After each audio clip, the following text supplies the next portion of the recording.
Hey Godwalking, in this video we'll walk through some of the funniest, most interesting and useful side quests on Reaper's Coast. Act 2 is huge, so this guide will be split into 2 parts. Make sure to subscribe so you don't miss the next one. At the very start of Act 2 you'll find a small chicken coop full of terrified hens. To understand what's going on, talk to Big March. She tells you that all the eggs were stolen by a very strange creature, and luckily she knows where they are. Horrible thief! It came in the night! It took the eggs! Head to the marked location, you run into a short fight with Void Walking. Pick up the only surviving egg and return it to March. After some time come back to the coop. You'll find all the chickens dead, and the egg has hatched. The chick will imprint on you, calling you its mother, and start following you around, just like the black cat in Fort Joy. Use Spirit Vision to speak with Big March again. She asks you to take Peeper to his father and marks the location on your map. During the dialogue, the rooster will ask you to deal with the chick. If you refuse, combat starts. Peeper transforms into a void creature and summons void chickens. Be careful, Diana will turn against you and join the fight. If you agree, Peeper dies during the dialogue. You'll get more XP, a choice of rewards, and a treasure chest. In the Driftwood Tavern you'll meet Garwan. He tells you that Void Walking attacked him and his mentor. Garwan escaped, but his mentor was killed, and their valuable cargo was lost. He asks you to recover it. At the marked location you'll find blood trails leading to the chest. Use Spirit Vision here to speak with Garwan's mentor.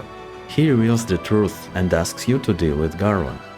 I want his head in my hands. I want his head in the dirt. As soon as you take the chest, you are ambushed and the fight begins. After the fight, head back to Garwan. The quest has multiple outcomes. You can keep the loot, return it, or kill Garwan outright. Here's the most interesting option. During your first conversation, you may notice Garwan is starving and waiting for meat stew. Craft poisoned stew by combining regular stew, salt in the tavern, with void-tainted fish and give it to him. It smells truly divine and different somehow.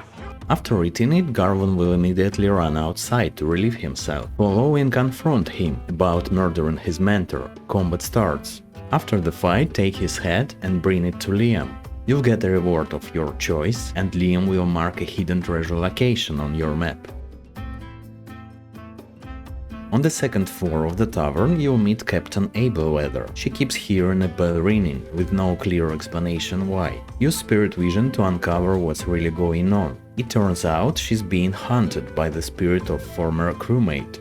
You can either convince the spirit move on to the Hall of Echoes or consume its source. After that, Abelweather opens up about her past. She was a ship's captain. Her ship went down, she survived, but lost her lucky compass amulet in the wreck. To finish the quest, head to this location. In the ship's hold, use telekinesis to pull the compass out. It comes with some pretty solid stats, including +2 lucky charm, which can be surprisingly useful. In the tavern's underground area you'll meet Dorothea, the Decadent One. She offers a special gift, but first you must prove you are worthy. Simply mention your victory in the Fort Joy Arena. She then offers you a choice of rewards. You can sacrifice 2 points of Constitution permanently to gain +2 in another attribute of your choice, or receive an Idol of Rebirth instead. To get the idol, choose the 5th option. All she asks in return is a kiss, in private. Before starting the dialogue, pickpocket her and steal the first idol of rebirth. Then begin the conversation. She transforms into a spider, gives you the kiss, and you receive a second idol. After that, you can repeat the process with your other party members to gain additional stats bonuses. Finally, you can kill her to get 3000 XP, 2 unique daggers and additional loot. In the same underground area you'll find another arena. To fight the reigning champion Murga, you must first complete her challenge, a fight while blinded, which severely limits your vision and makes the fight much harder. The second fight is against Murga herself, but on the second turn a deep dweller breaks out of its cage and joins the battle. After winning you'll receive the champion's key. Open the hatch, turn the valve to disable the steam and loot the arena vault, including the key of the one.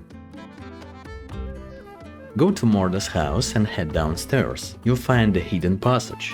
You can open it by having Thievery 5 or finding the missing eye of the skull in Morda's cave at Reaper's Bluffs. Inside, solve the puzzle. The hint is visible using Spirit Vision. Behind the door you'll find an undead bound to a torture device and a control panel. He asks to be freed and explains how. Press the green button and combat begins. After the fight he offers you a skill book of your choice. Choose your subject. Later you'll meet him again, feeding on dwarf corpses. Here you can kill him or offer one source point in exchange for his promise to stop killing. He consumes your source and disappears. The final encounter happens here. He kept his promise, but now needs your blood to open an altar and retrieve a jar containing his soul. If you agree, he leaves you a reward chest and goes on his way. I am Zash!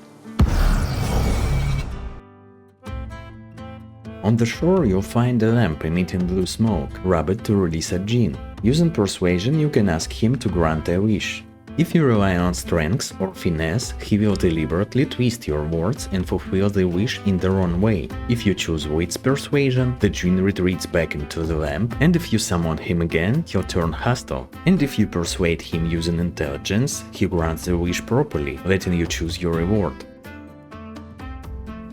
Alternatively, you can attack him. This gives you more experience and an empty lamp you can sell for a good price. If you sell the lamp before interacting with it, the merchant will rob it. The djinn escapes and attacks everyone nearby. It feels good to breathe more clarity.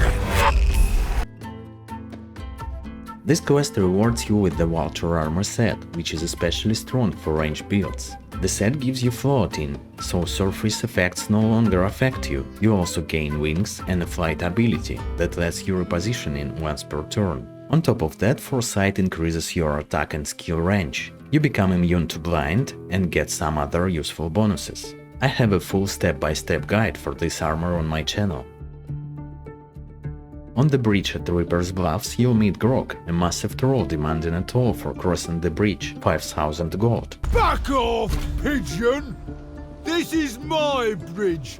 He'll lower the price if you take care of his rival, Mark, on the Eastern Bridge. Mark in turn is surprised Grog wants him dead and asks you to kill Grog instead. There are 3 ways to handle this situation. You can side with Grog and deal with Mark. To stop his regeneration you need to keep him poisoned. Once Mark is gone, Grog keeps his word, rewards you, including the reactive armor skill, and finally leaves the bridge. Or you can side with Mark and kill Grog instead. To stop Grog's regeneration you have to keep him burning. After learning that his rival is dead, Mark takes over the bridge and immediately raises the toll from a few coins to 15,000 gold. And finally the most profitable option, deal with both trolls. First you help Grog and collect his reward, then as he's walking away attack him for extra XP and loot. At the graveyard you'll come across the tomb of the 4 heroes. As you read the inscriptions of their graves, hidden secrets begin to reveal themselves. After the last inscription, the heroes rise from their tombs as undead, and the fight begins. You'll face them twice. First their weakened versions, and once you defeat those, they rise again at full strength. Once the battle is over, all that's left is to collect the 4 reward chests they leave behind. Near the waypoint altar in the graveyard, you'll hear someone calling for help from inside a grave. Dig it up and you'll come face to face with the philosopher Crispin, not a physical fight, but in battle of minds. To survive you'll need to answer all of his questions correctly. If you have an undead character in your party, you can rely on undead specific dialogue options. Otherwise you'll need some preparation. The answers can be found in 3 books inside Riker's mansion. 2 are on the first floor, and the last one is upstairs, in the bedroom. Make even a single mistake and the character taking part in the dialogue will die. But if you win, Crispin is destroyed, and you are rewarded with XP and the Mass Corpse Explosion skill book. Near the northern gate, use Spirit Vision to reveal the spirit of a lizard. He asks you to burn his remains in the eternal fire, so his soul can finally move on. You'll find eternal fire at this place. Throw the remains into the flames and the spirit appears one last time to thank you. You receive a reward of your choice. You have done me a great service, friend. Here on one of the nearby corpses you will also find a Devourer's set piece, and a clue leading to the next piece can be found in a cave in the Black Pits. A full guide for this set is on my channel. Find where the archaeologist cut into the earth. In the center of the Eternal Fire you'll find a chest. First you need to pull it out of the flames. The chest speaks an ancient language. To understand it, you need any lizard character. With the Scholar tag, the Red Prince works perfectly. If you don't have one in your party, you can shapeshift into a lizard. The chest demands a password to open. At this point, you have several options. You can persuade the chest to open or try to learn the password. To learn the password, you need a pure-blooded lizard with the Scholar tag and the Pet Paw talent. Shapeshifting will no longer work here. Head to Riker's mansion where you'll meet a salamander. During the dialogue, it explains that Riker once tried to open the chest, failed and threw it into the fire. It also gives you the password needed to open it properly. If none of these options work for you, the chest can be broken or lockpicked, but this grants no XP and the quest will remain unfinished. Thanks for watching. If this video helped, leave a like and subscribe for more Divinity tips and tricks. See you in Revlon.